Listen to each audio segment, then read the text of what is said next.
Greetings, greetings, greetings. Welcome, welcome, family. Welcome, folks.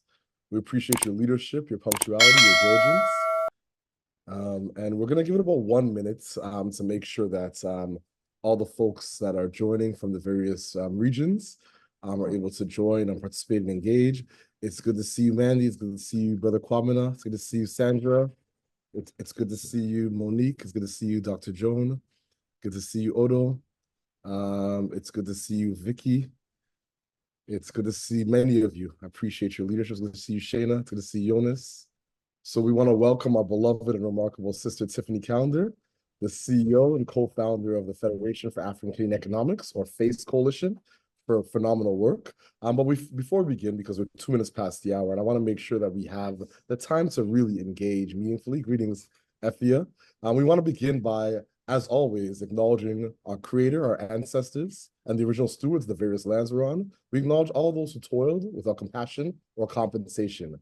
We acknowledge all those whose bones lie at the bottom of the transatlantic, all those who said freedom or death. We acknowledge all our elders and community stalwarts whose shoulders we stand on as we build, share, and learn together for our collective liberation and sovereignty. So with that being said, I'm going to hand it off before we introduce our beloved colleague, Tiffany, to my brother, Obi. If you can please share for all of us the remarkable Beck and Dream Legacy video. Step into the transformative Black Entrepreneurship Knowledge Hub, BEC, a pivotal federal Black entrepreneurship program component. In partnership with Cote University's Sprott School of Business and Dream Legacy Foundation, BEC endeavors to revolutionize our comprehension of Black entrepreneurship in Canada. Beyond a mere hub, BEC encompasses 6 regional research hubs, generating vital data to empower Black founders nationwide. Discover the stories of Black entrepreneurs in the Dream Legacy Foundation, spearheading BEC initiatives nationwide. We unite a community of entrepreneurs, nonprofits, schools, and researchers. As a central hub, Dream connects individuals and supports Black entrepreneurs in Canada. Join our live Zoom sessions on Thursdays at 2 p.m. EST to acquire new skills and be part of the exciting journey. What else does the Black Entrepreneurship Knowledge Hub offer? Delving into the role of a database for Black entrepreneurs in Canada, BEC provides a potent networking tool linking entrepreneurs with like-minded individuals, partners, mentors, and advisors. Navigate the Black entrepreneurship ecosystem with BEC's map. Engage in surveys representing Black voices accurately, contributing to a nuanced understanding of diversity in entrepreneurial landscapes. Amplify your voice by completing the survey and be a vital force in shaping the narrative of Black businesses' success in Canada. Join us in building a thriving future for Black entrepreneurship. Let's join forces to shape the future of Black entrepreneurship in Canada, amplifying our stories, experiences, and collective impact for a thriving and successful community. For more resources that support Black entrepreneurs, click on this link.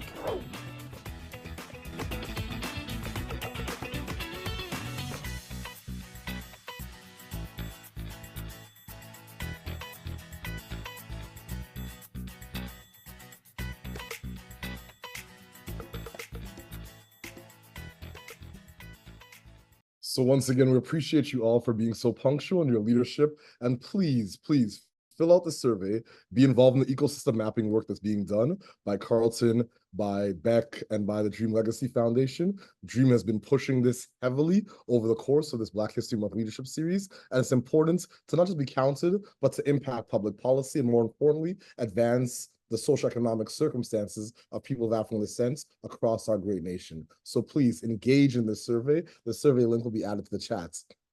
But with no further ado, I want to introduce our beloved, remarkable, and phenomenal colleague and the CEO and co-founder of the FACE Coalition, my colleague Tiffany Callender.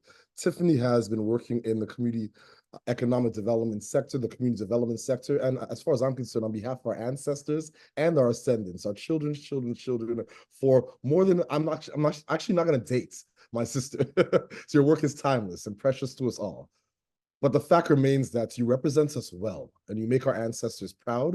And I'm not going to read your bio because it has way too many accolades. Tiffany's been, awarded in Forbes, and the accolades speak to not just her character and her tenacity, but her resilience. And the fact that she consistently shows up for our community and shows out. So Tiffany, I'm going to have you introduce yourself to the folks here that joined us very punctually. All 50 of you so far within 6 minutes. We appreciate you. Go ahead, Tiffany. Well, thank you. Thank you so much, Brother Victor. I want to say Happy Black History Month or Happy Black Futures Month. I heard one of my colleagues say that not a few weeks ago, and it's something that I think I align myself with. I had an interview once upon a time, and I said that I think Black History Month should be used as a point of reference when we come back together and see what we accomplished over the last year, because we're building the history every day that we do something in our actions and the way that we support community. So thank you, Brother Victor, and thank you everyone for being here. Well, if I were to introduce myself, I would say that I am a community worker. I've worked every job possible in a community center because I'm in love with the idea of helping to find and craft and develop solutions and points of access to our community so that they can build a future for themselves that they see and that they want to attain. What I think is interesting about my journey is that I've exclusively only worked for the Black community. So I'm going on 21 years. So I'm going to date myself, Brother Victor, 21 years exclusively working for the Black community. So that means half of my natural life, which is pretty insane. And it also means that I've never worked for a YMCA. I've never worked for an organization that had the mandate to serve all. I had a very specific mandate, and it was to serve my own. And I'm very humbled and proud. And I feel privileged to be able to do that work because it's a cause that makes you get up in the morning and not necessarily worry about how many hours you work that week or what you are supposed to achieve in terms of KPIs. The KPI is the betterment of your people. And there's no better motivation in my life, I think, for that. Apart from the 3 human beings that I that I serve as well. I'm a mother, so I like to add that label, and I'm a daughter, and I'm a sister, and I think I'm just a good old fashioned girl who is just stubborn enough to decide that we gonna make it no matter what, and whatever brick I have to carry to help to build that house that we'll call our own, then I do that. Ashay, that's absolutely beautiful, fam. When I think about the mandates of FACE and I think about the heavy lifting over the past few years and really having to build literally Canada's first Black CDFI, like when you look at the history of socioeconomic development and community economic development, community finance, social finance, impact investing, anything where capital is being used to deploy good work in our community, our people have been left behind for a very long time. But when we go south of the border in terms of Turtle Island, there's been community development financial institutions, CDFIs, for decades. The civil rights movement actually helped establish this. So when I think about the context of Canada and the vibrant ecosystem of social finance in Quebec, when I think of all the Indigenous financial institutions, I think there's about 70 IFIs. When I think about the 260 community futures associations of rural economic power, and when I think about our community, you pioneering this work of FACE, to me, is not just legendary, but it creates a legacy for our ascendants and those that are coming behind us. So I'm bringing all this up to give us some context on the word longevity and sustainability to you. Like, what do those words mean to you in the context of FACE? And for those that don't know, give us some context on FACE's mandates and where we've come so far. Yeah, no, those are all fantastic points. And I think it's important to recognize, I had the opportunity to speak with a few of our community elders who helped to build way before I was born, right? So we always remember that we are building on a legacy of other people who have lifted their brick, and we are there now adding our own and creating a path for the next wave of, leadership that we want to see come to the forefront. And this was the 3rd attempt actually to have a federally supported Black entrepreneurship strategy. So I don't want to pretend that we came up with something that was unthought of or even had been not attempted.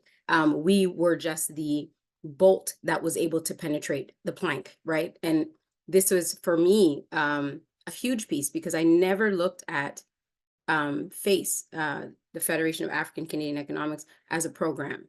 I always called it an institution because I really believe that our children's need to have the opportunity to be able to know when they come into themselves and figure out what their gifts, their talents, their skills are, that if they wanted to start a business, the first thing they would think of is the Black bank that's available to them to be able to have access to capital, because other communities have that. If I were to give a parallel that was very encouraging to myself and our co-founders, and you mentioned the indigenous financial institutions, the IFIs. And Victor, you speak in code like I do. So I'm gonna unwrap some of those things so that folks can get hip to these things and learn about them. So the indigenous financial institutions are supported by an institution called NACA, which is basically the indigenous forerunner to what I would say is FACE, where they were given 30 years ago a contribution of $25 million by the federal government, and now they stand on $3.5 billion in disbursements into indigenous communities through those indigenous financial institutions. So when you see that type of infrastructure that is built over time supporting a very specific community, you can't help but be inspired and also understand, when you've worked as long as I have in the community, that that's what we need.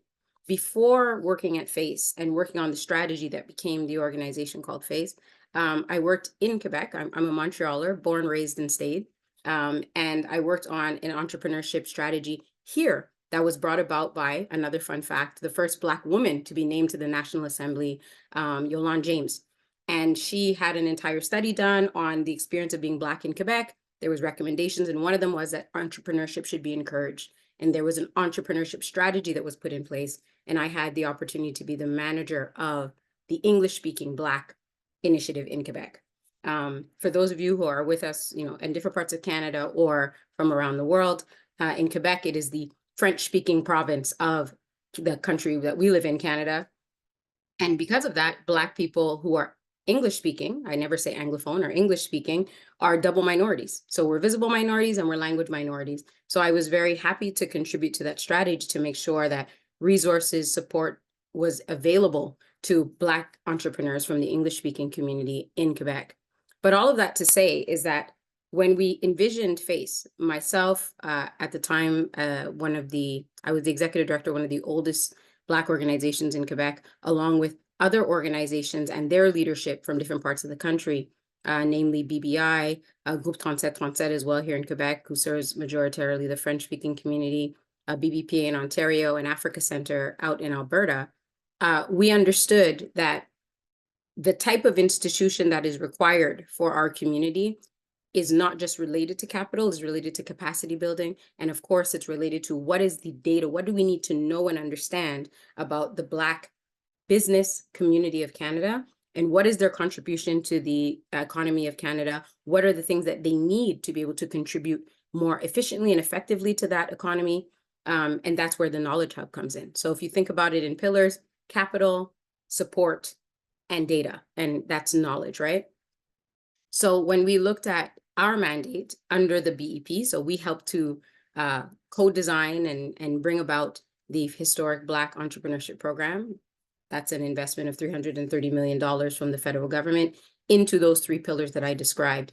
And FACE became the steward of the $160 million of that, which is managed as the Black Entrepreneurship Loan Fund. So our mandate is to disperse capital to Black-owned businesses across the country, up to $250,000. So we offer debt financing, and this falls into two categories: a micro-lending program, which is in pilot form right now, soon hopefully to change, stay tuned, which is $10,000 to $25,000. And then the larger loan program, which is from $25,000 up to $250,000. And this is done in collaboration with partners such as, well, the Government of Canada, obviously, the BDC, Alterna Savings, and Van City. And when we started this program, which is in May 2021, you can imagine we are in the middle of COVID. This initiative, in terms of working with government, came about with a lot of vigor, with the community really being responsive, answering questions, being involved in dialogue. And then when you get the word that government says, yes, we are going to invest in this for the community, now the rubber hits the road, and now you have to build the institution that will deliver the services. And so when Victor speaks to where have we been or where are we? Well, we are now, we're just going to be 3 years old shortly. And we've already almost dispersed, we've approved up to almost $50 million, which is over 580 companies have been approved across this country, all Black owned, 51% Black owned, in all different types of services and industries. So it's a remarkable story that I'm very proud to be a part of. And I recognize everybody who put, their hand in to make sure that we could get to this point. And we want to make sure that this is something that has continuity and legacy, because as I mentioned, if we can look backwards at NACA with 25 years and be at 3.5 billion, then we have to be just as steadfast to make sure that 25 years from now, there is not only a FACE coalition, but there's a robust ecosystem that is there that can offer the services to the later generation. We have the data available to us that describes not only where we've been, but where we're going, what trends we set, how we contribute to the economy of Canada. These are the things that are imperative for us to ensure economic sovereignty for our community, because entrepreneurship is one of those levers that can be pulled to give us financial autonomy, but also create generational wealth, which is what our mission is, I believe, in our generation to achieve. That's beautiful. Thank you so much for your remarkable leadership, visionary leadership, but also your humility. The fact that you were able to, one, speak to the 3 other attempts by our elders and maybe some even ancestors that have transitioned around this work. So I think that's powerful, but more importantly, there's a Malawi proverb that I love. The only thing more precious than your children is your children's children. So that forward-thinking framework of building infrastructure similar to our beloved colleague Shannon at NACA, and Sarah McNeil and Frank Richter and those folks, because they have a template. And I think that when we look at equity denied groups and finding ways to center justice, access, inclusion, diversity, decolonization, and equity, FACE is a model. But more importantly, you also provided context on the program that was developed. And that's why we're here today. If it wasn't for the work as well, Dream Legacy Foundation and the Black Entrepreneurship Knowledge Hub, we wouldn't have a place to house that data. We wouldn't have a place to advance the ecosystem. So all these are pillars that are pushing us forward as a community. And the importance of high quality disaggregated demographic data in this time is so vital in terms of being able to show and prove. Because no one really cares about moral persuasion anymore. It's about evidence. And I think that you're doing the work, and I applaud you for that. So my next question is, what challenges and barriers are you facing right now in your work in the ecosystem? Or if you want to reframe it, what challenges and barriers are you hearing from entrepreneurs on the ground? Right. What I've known since, now I am going to date myself, 2010, in doing this work in Quebec with Black entrepreneurs, because our Black Canadian experience has nuances and it's different, but there are many more commonalities than there are differences.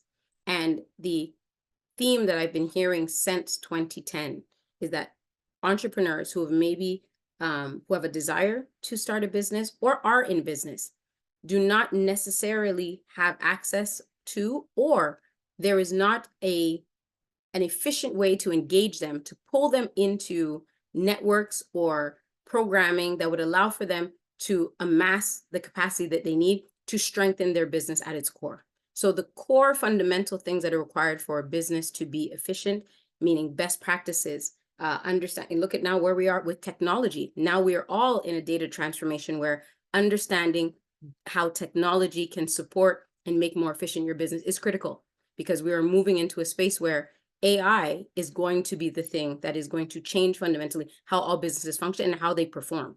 But coming back to, again, that's about, best practices, having good ideas of good systems, having access to proper knowledge and resources. And resources is, we always think of money, but resources is really information. It's quality information. It's understanding what you need to put in place for your business to work well. And a part of that, everything that I just described, is the journey to becoming finance ready. So whether you are going to apply for debt capital, whether you're going to now go for equity, you're going to now try to get partners, people to invest in your business, you have to understand fundamentally how your business works, how to generate revenue, how you are creating profit, because that's what actual investors care about. So these key things are things that since 2010, although my community has never been short of desire, even afraid of hard work or the ability to grind and get something done, those fundamental key pieces to strengthening their business from the onset or to optimize it while it's running has not been made available to them. And that often thwarts their journey towards being finance ready. So I meet business owners who've been in business, and I've been across this country now, probably about twice, meeting Black communities and Black entrepreneurs. And people say, I've been running a business for 10 years. And, my business is making money, everything's going well, and I need a loan. And I go, okay, do you have a business plan? And they're like, no, I don't have a business plan. Did you ever write a business plan? No. Okay. How do we get you on the road to being finance ready? Because beyond wanting to come get capital from Face, anywhere you go, you are going to have to demonstrate what is your business? How does it work? How is it positioned in the market? What makes you different? And what do you project as its performance? And that is a business plan. And it is a living document that should guide you and really create the blueprint to how you move and how you're going to scale your business. So I would say absolutely one of the echoes that I hear from the community is, I want capital, but I am not prepared and do not have the tools to be able to apply for capital. This is why, although we have about 36,000 accounts open on our Face platform, we have only about 8 to 10% that were able to submit their applications completed, which includes a business plan, financial projections, financial statements, their tax schedules up to date. So those fundamental things, Brother Victor, is what we need to work on as a community, because we are here to support and invest in your business, but we also cannot neglect due diligence and the ability to understand the investment that we're making. So that is one thing I would say from the community side. From the work that I do day to day, as far as ensuring that we build a strong foundation for this institution, that has been my preoccupation. And we scaled this company, Face, very, very quickly. We now have 47 employees that are working at this organization and have come from all different sectors, who have either worked in communications for governments, who have worked in banking for over 10, 20 years. And the collective contribution of all of these people makes it that we're able to stand on the results that we have right now. But that was definitely the biggest challenge, was raising the organization to meet the demand of community. Because I think, Brother Victor, I think we spoke about, I think maybe like a few hours or a day after the first day when we opened the portal. And I told you within an hour, 3,000 people had created Face accounts and started to work on it. And it was it's something that I'll remember for the rest of my life, because the digital team let me look at a hot map, where I could see where across the country the activity was. And this map was lit up. So it was understanding in that moment of leadership, I have to rise to the occasion of the demand of what my community is asking for. And also being able to reach them with not only empathy, but to be ready to build solutions for them wanting to attain what they're asking for, right? Wanting to do something and being prepared to do it is two different things. But I have to stand in the gap of both of those things. I got to be with you before, when you wanted it, and I need to be there to help you get ready to get it. So this is the work and the challenge that it's been. But, without challenges, what is life, right? Indeed, indeed. And I couldn't agree more in terms, and thank you. We have over 70 entrepreneurs in the space. And when our beloved sister speaks about business plans, your tax schedule, your finances, it's all roads lead, even cash flow, your EBITDA. Like, what is an EBITDA? Yeah, and these are things right. that are so important to know. Yeah. And the importance of being not just financial readiness, but investment ready and even export ready. The fact that the Black community still doesn't have a strong relationship with Export Development Canada and the global Black diaspora is a conversation that should be had. So the work that Face is doing is, for me, monumental in so many ways. That's why I'm so grateful for Monique and Isaac and Dream Legacy Foundation for their work. And then elders like Elder Susan Henry. I saw Susan here, who's been championing this work for decades. Oh, yes. And even to the fact that when you speak at these events, a lot of times we have to edify the entrepreneurs in our community to understand what due diligence looks like. Like Yeah. you have a loan to loss ratio that you have to manage. Mhm.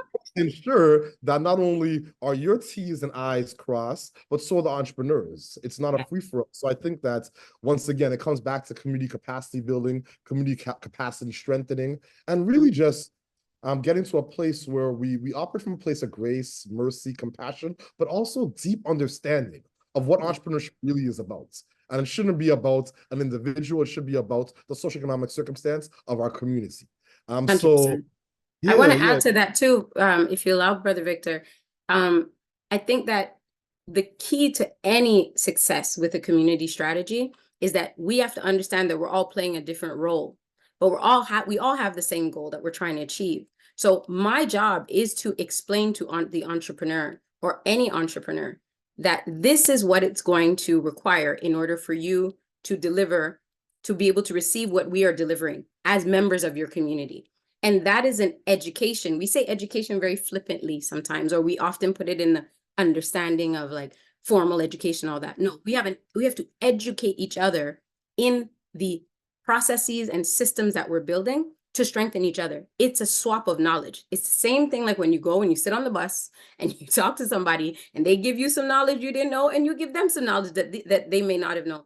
That's the idea. And it's never from a place of access granted, access denied. No, this is about strengthening each other in our ability to understand, because I'm playing a role within community and I'm mindful of the certain things that I'm responsible for. Like you mentioned, this is a historic program delivered, crafted, and administered by Black people. The burden, which I'm glad to shoulder with many people beside me, co-founders, board members, staff, everybody, partners, mentioned Susan Henry, all of these people, is that we have to build what I like to call an Obama house. It's got to be so clean. It's got to be pristine. It has to, and that doesn't mean we're not going to make errors, but it means that we have to be extremely mindful that the first layer of this house, which is the foundation that we're building, is strong, is solid. So whatever is built thereafter, it will stand the test of time. That's the idea. So yes, we have to share with each other. I could never stand in a pretentious stance and say, well, I'm the one who gives the loans and you didn't qualify.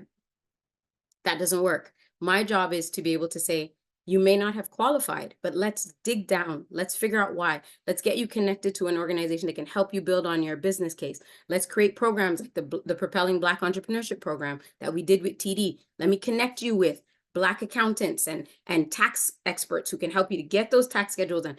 I have work to do to make sure that you get to being finance ready, because we have a common objective. My job is to make sure that Black entrepreneurs get financed, and your job is to be an excellent entrepreneur. We do that together in tandem. Absolutely, I couldn't agree more. When I think about the convenings that I've attended through the Black Entrepreneurship Knowledge Hub and the work the DLF, the Dream Legacy Foundation, is doing, once again, it comes back to that importance of capacity strengthening. And I think that that is at the forefront, because you have so many businesses in our community that have been operating for 10, 20, 30 years and they're unincorporated. There's that Which part, right? And they could scale. And these could be the companies that they build such internal understanding of the market, the industry, the segment that they're in, their clientele that they serve. If they are then structured to be able to receive debt or equity, these companies scale. And then you know what they do? They create jobs. And now our community gets employed. And now our young people have their first job experience in a Black-owned business. And now we start on a very healthy, prosperous cycle of being able to have our autonomy in many different ways. So I didn't mean to jump in on you, but that part excites me the most. It's that how do we get these folks who have built in, who have what I call natural business sense, knowledge, they've got it, they're running businesses. How do we just infuse? And that's why I like the word infuse. It's to enhance something that already exists, to then become more potent, stronger, effective. That's what we want, because those are going to be our medium-sized businesses. Those are the ones. And then those become the ones that we can also sell when those people are ready to retire to younger Black business owners, so that they inherit a business that is vibrant and healthy and has a good book. You see, so it's this type of, understanding that we have to get as a community. Ashe, ashe, ashe, madasi pa pa pa, my sister. When I tell you, you're speaking my language, and that's visionary talk right there. I can't imagine. I can imagine a world when Black entrepreneurs are talking about, oh yeah, I'm on my second exit. You know what I mean? Those are the type of conversations that we want our people to be having. So Mhm. in terms of, it's a perfect segue. In terms of the future of the Black entrepreneurship ecosystem in Canada, how do you feel? Are you feeling optimistic, pessimistic? Are you feeling hopeful? Do you see barriers? How do you feel about this? You don't do this for 20 plus years to then, be pessimistic. That's never the goal. The goal is to remain optimistic, but to remain realistic. And, whenever I get in these forums where I get a chance to have a conversation with someone like you, but with an audience that is us, I always want to bring in, a cold dose of reality that we have to assimilate as a community. And I'm including myself always. When we think about what we've achieved as a community, to have our government invest in Black entrepreneurship, to allow that our taxpaying dollars would now be recycled and invested directly in our growth, that is one flag in the sand that we've achieved. But there's a distance to go, and we all have a role to play in that. So sometimes I feel as though there's the us and the them situation.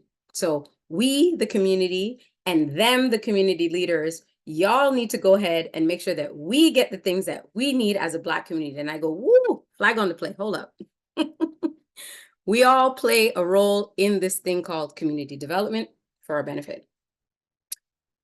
If the first flag was planted and we were able to deliver under this program results that we now want to see continue, our role is to be diligent in delivering those services that we accounted and signed to government and said, we will be the stewards of these mandates. I will ensure that these loans are distributed. I will ensure that I have a board of directors that manages governance. I will ensure that we have human resources that are qualified, and this loan book will be managed correctly and efficiently. And then you have the Knowledge Center. Today we're here because of the Knowledge Hub, and they are responsible to ensure that they do research, critical research in 6 different parts of the country with different universities to make sure that they're collecting the necessary data and doing an analysis of who we are as a Black business community. And then you have the ecosystem organizations across the country who've also signed to say that they're going to help Black entrepreneurs deliver on becoming small and medium-sized businesses. That's what we've signed up to do. And where we need the community, where we become a we, is that we require the community to, yes, give us feedback, constructive criticism, allow for us to understand how we continue to meet and better meet your needs. But we also need your voices behind us when we go back to government and we say to government, this initial investment is exactly that, it's initial. We require for you to continue to invest in our community with our tax dollars. We require the independence and the autonomy to grow and understand how we are going to be positioned to this country that we already contribute to heavily, despite the fact that the data is not always shown because it's aggregated, right? Despite the fact that it's often only highlighted in the shortest month of the year. We have to go as a we and say, this must continue. No matter what, even if it is not perfect to some people's eyes or as efficient as we need it to be immediately, we also have a right as a community to grow. We are allowed to have growing pains. We are allowed to have learning curves. These are things that we are entitled to. And we have to stand together and say to stakeholders and decision makers, this investment that you've made in our community needs to continue because we are Canadians. And we deserve, based on who we are and what we've endured in this country, to have the chance to create a desirable future for ourselves with your support. I didn't want to preach. I think there's somebody, or maybe they have a question. Maybe Obi, you're gonna have to mute that person. Yeah. But ultimately, what I would say is that it's important. I think when I talk, it gives a little bit of reverb. Can y'all hear me? We can hear you, but I'm not in control. Obi, are you there? Yeah, it's not. It might be one of Someone named you Rita. guys, Oh, there he or goes. No, you got it. I think Rita. Thank you, Sister Rita, if you okay. did that. Thank you. What I was saying is that I never come into these spaces to preach at anybody. What I'm doing is trying to have a conversation with my community so that we can move forward together. When I decided that this was going to be my 9 to 5, and I say that with a big smile because when you're working for your community, there isn't a bit Brother Victor is laughing too. In the fine print, it'd never be a 9 to 5. I can't put this down even when I want to sometimes. But I signed up to do that because that's the role I wanted to play. But I also play the role of somebody who works with community to help to understand other mandates that are being done on our behalf. I'm also somebody who brings my children to activities so they understand that they're part of a larger community. I also take myself to vote. I also engage with politicians to let them know every time I can get a chance. These are the things that you need to pay attention to in our community, and that necessarily are not related to FACE or the work that I'm doing, because it's what we need. So I say that not to sound preachy or not to sound as though I'm enforcing anybody to behave a certain way. I'm saying that because the only way we're going to have a common understanding and start moving in a direction where we're going to get where we need to be is if we have these conversations with each other. So just wanted to deposit that gently in the conversation to say it's a we thing. It's a we factor. It can never be an us and a them. Ashe, and please feel free to preach. I was about to, listen, I feel a great testimony coming around this work over the next decade, 2 decades, 3 decades, 4 decades, 5 decades, so I know this work will span the test of time, especially with leadership like yourselves. So the next question I have is, what is your ultimate goal, and what does success look like and feel like to you and your team? Okay, so short-term goal. We need to, one, make sure that this loan program continues to trend in a positive direction. So year over year, we had 112% increase of loans that were done from year 1 to year 2. I love that. That means that we are showing up and the community is showing up. So that's fantastic. We have almost touched every jurisdiction in Canada, which we need to continue to push forward and let all Black communities across the country know that this program is available to them, and continue to demonstrate where they can get the support to be finance ready and then be ready to come to FACE for financing. In the short term, we need to take our micro lending program national, because the word pilot gives me the heebie-jeebies. I need to make sure that the resources and the tools that we have, the programs we have, are available across the country to everyone. We need to be prepared for our second capital raise. So that means going now and getting private capital involved with FACE, which you'll hear hopefully some good announcements in the near future about that as well. We need to bring partnerships on board.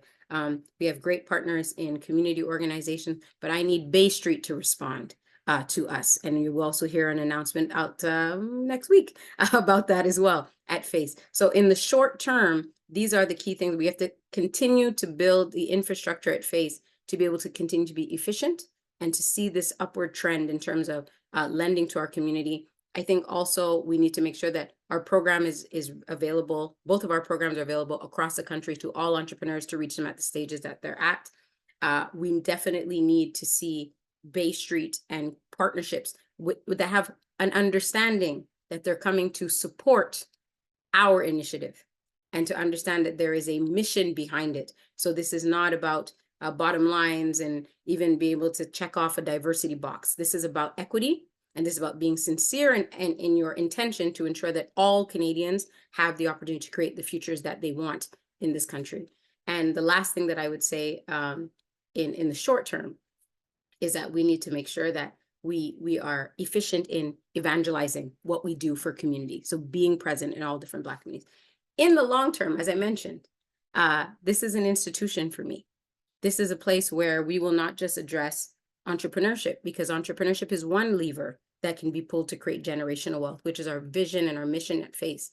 But there are other strategies. We have to work on financial literacy for our community. We have to look at housing and acquisition of land and home ownership. We have to look at ensuring that we are able to understand what investments look like. So that's a part of financial literacy, but it's a little bit of a different side of that.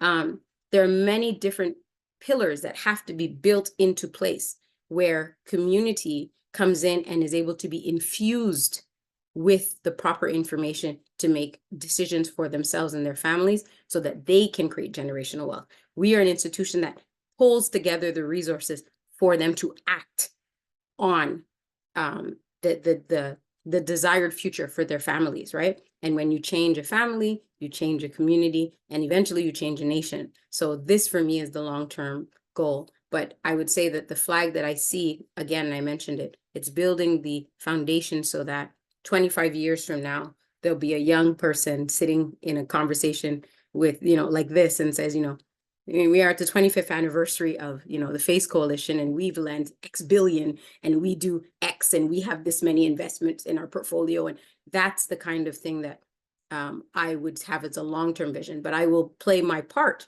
as the inaugural CEO to make sure that they're set up for that trajectory.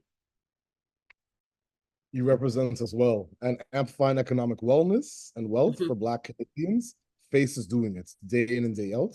And I think that when it comes to this work, we have to have macro patience, but micro, urgency. Macro patience in knowing that 50 million will turn into 500 million, will turn into 5 billion.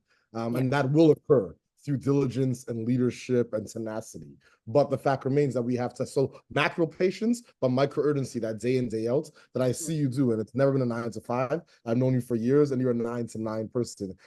So my last question before I go to Q&A, because I saw a couple questions in the chat to you, my beloved sister, is a lot of people talk about rest as a form of resistance.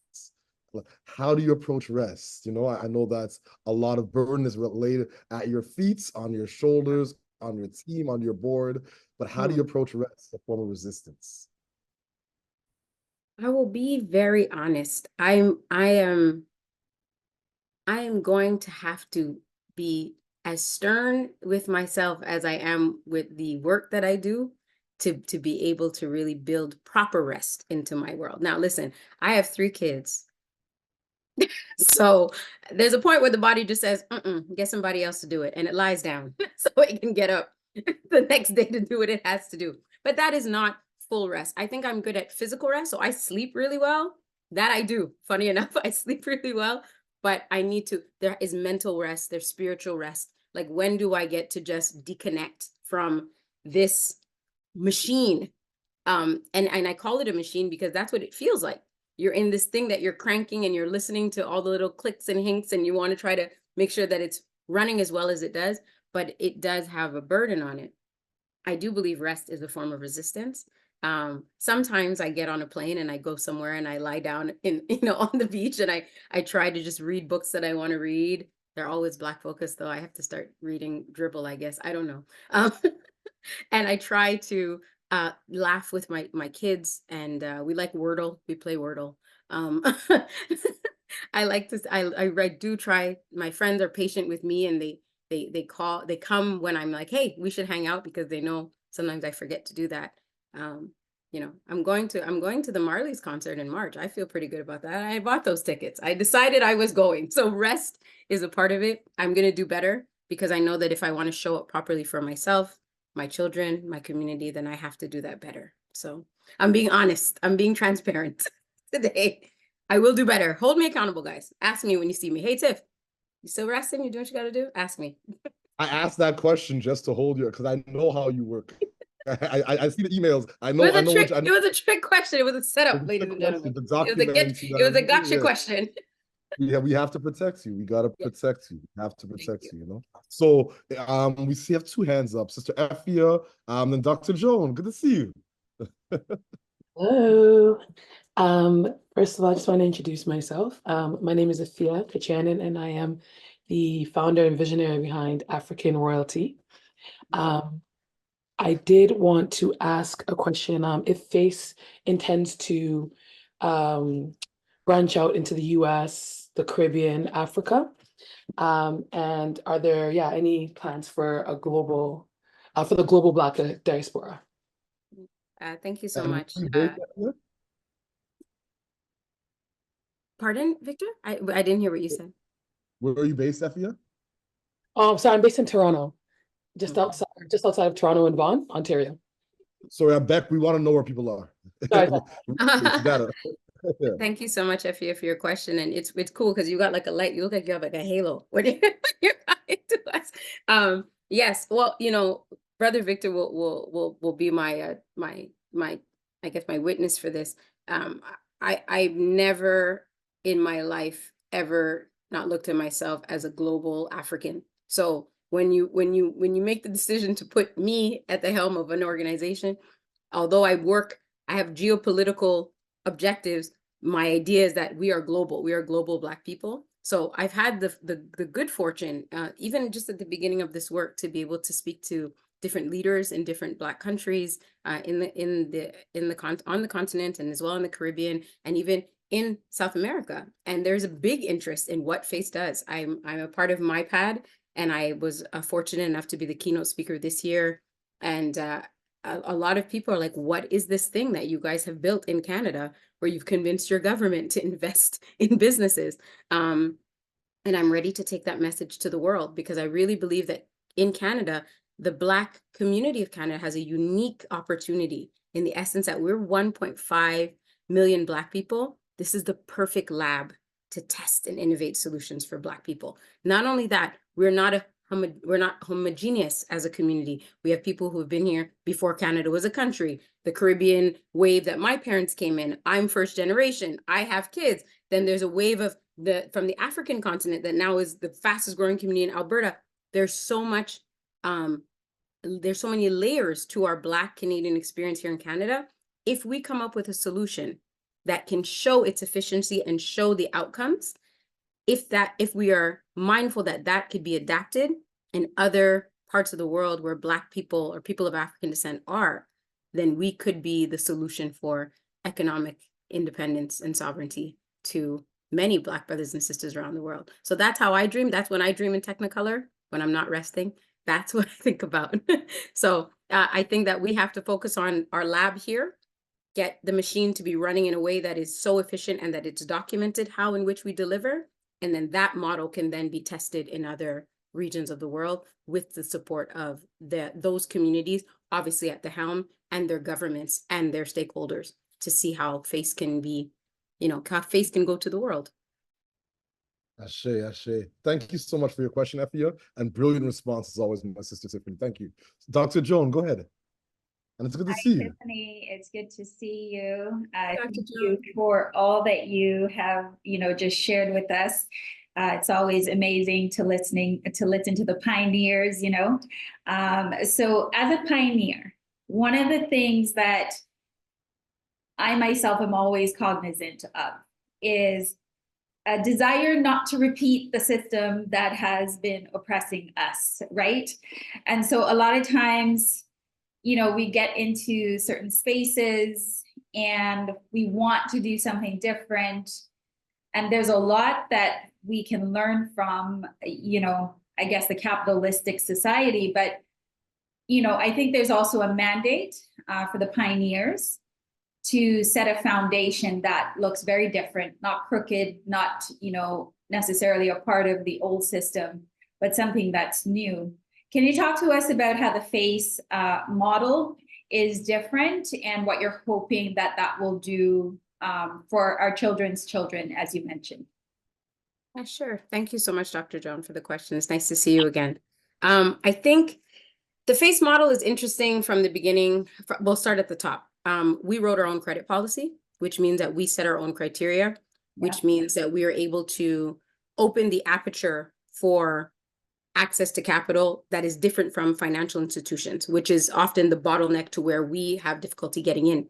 Mm-hmm. Does that mean that we've innovated? No, what it means is that we've adjusted a system that does have critical elements in it that allows for us to have longevity. You can imagine, Dr. Joan, I think before the loan program even opened, when we announced the organization, the immediate thing was, why wasn't this grants, right? People yelling in my face, why didn't you get us grants?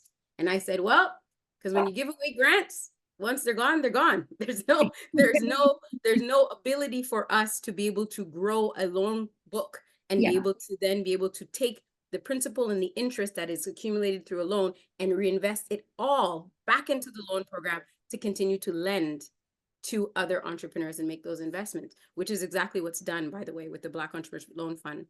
All capital is reinvested back into the loan fund for then to be distributed again.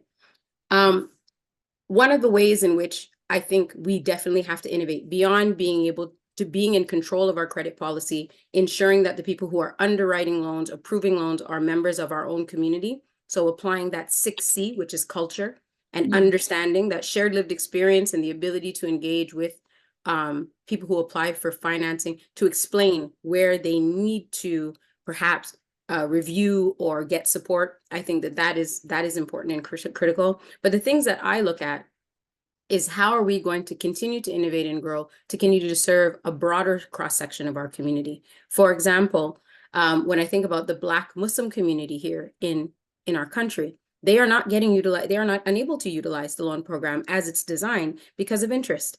So the question now becomes, what can we do as a community or as FACE to be able to make sure that we are responding to the different needs of our community based on their own value system? And that is not done in the mainstream at all. So that in and of itself would be innovative. I want to draw our attention to the fact that money management is not new to us. We are the people of susus. We are the people of turns and hands. But the thing is with those systems is that in order for them to grow, we do have to look at models that allow for growth. So when you have a turn, everybody's putting in the same amount of money and you get your turn. But the problem is that turn remains as big at that turn. Your turn is only as big as what you're willing to put in. Whereas in this case, depending with having a loan program where we invest all the principal and interest back into the loan fund, this does allow for growth. And it does allow for us to also attract investors who are willing to invest patient capital because they understand the objective is to create access for people who typically do not in the regular system.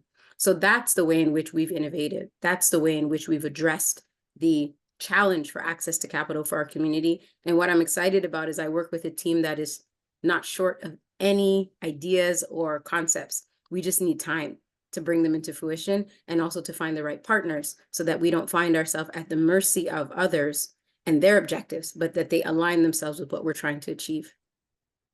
Nice. That's beautiful. Thank you so much, Dr. Joan, for attending and the question. Thank you so much, Tiffany. And just for the purposes of the conversation, myself, my brother Atif from North Pine Foundation, Lena Carroll from New Market Funds, Sally from ESDC, Susan from Tapestry, Phil Sanvera from Verge Capital, Wayne Miranda, and MJ from the BC Housing Protection Fund all came together twice now around an Islamic finance framework. So if anyone's interested in Sharia law and it's Islamic finance and 0% interest, please send me an email. I'll leave my email in the chat because there's a lot of conversations happening about that. And there's also a remarkable organization called Abrahamic Finance that's doing some great work. So I just want to plug that in there to make sure that folks can do study after this session. With that being said, we're going to move on to Kwamina Mensah. Go ahead, brother. Thank you so much. And thank you so much for all the tremendous work you're doing in the Black community. I really appreciate that. My question is, do major banks make direct investments or do they partner with FACE Coalition? So we have no major banks that make direct investments. The only bank that we work with is the Business Development Bank of Canada, the BDC, who have made an investment of $130 million, the Canadian government. And then we have credit unions. So that's Vancity and Alterna. So ultimately, the way that we work at FACE is that we do all of the intake for the Black Entrepreneurship Loan Fund. All processing happens at FACE. So the intake, submission of applications, review, underwriting, and approval happens at FACE. And then it is sent over to our partners, the BDC, Alterna, and Vancity for AML, KYC, and disbursement. Because you imagine, I had 2.5 months to stand this thing up. I didn't have the infrastructure to go end to end, LOS to disbursement. But this is also something that's on the roadmap to ensure that we have that autonomy in our own operations as well. But that is how it works. Now, when I speak about private capital, there is underworks the engagement with private equity to be able to be invested into our project. But the reason why, again, it is important to be assured of who you're bringing to the table is because they have to align with our objectives. They have to understand that we are a community that is building our economic autonomy, and we built a framework that we've put in motion to be able to create the outcomes that we want to see and that we're measuring, because we can't know what will look like in 10 years. We have to do the journey of 10 years to look back and to be able to assess.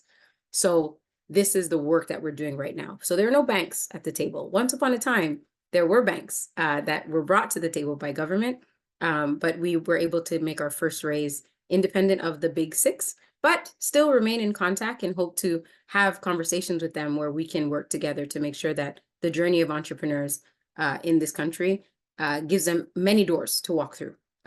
FACE can be one, but they should also have the opportunity to walk through any other bank across this country and feel as though that they're being responded to and that they're given the opportunity to have the capital that we need. And we have to make sure that they go in prepared to do so.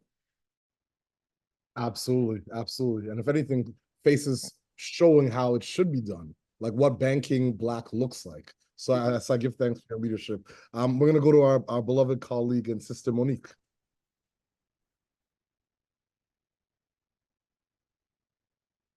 Hi, Tiffany. How are you? I'm fine. I have a quick question, but I just wanted to, on behalf of Dream Legacy, I wanted to thank you for your participation today in what we call our ecosystem conversations, right? So thank you for, being part of such an impactful community and your leadership. We all aspire to the work that you're doing for us, and we really appreciate that. And that lends into my question that we understand that, the work that you're doing at FACE and, the amount of hard work it is for you yourself as an entrepreneur. And you mentioned that there are some supports that the community can help you with, right? We can make sure that they're doing better business plans, right? And we know you need rest as well. That's important too. But what are the other ways that the community, what are the other things that the community can do to help ensure that this initiative that FACE has brought forward is successful? Thank you, Monique, for that question. There's lots of ways. And the way that I'm going to lean towards what we need to do for our entrepreneurs, okay?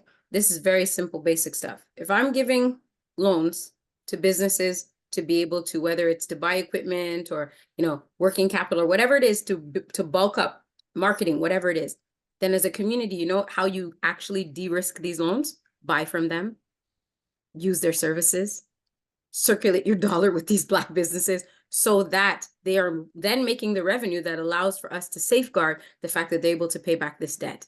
So that is something that I would say, and we've written about this. We have a great blog section on our website at facecoalition.com, is because we want to highlight the different pieces that the different roles that we have to play. So when people say, what can we do to help entrepreneurs? Well, we've got ecosystem organizations that are helping with business plans and helping with financial strategies. Even myself at FACE, I said, well, we had TD as an opportunity to say, how can we work together to help entrepreneurs? That's how we came up with the Propelling Black Entrepreneurs program. So we can continue to do that work.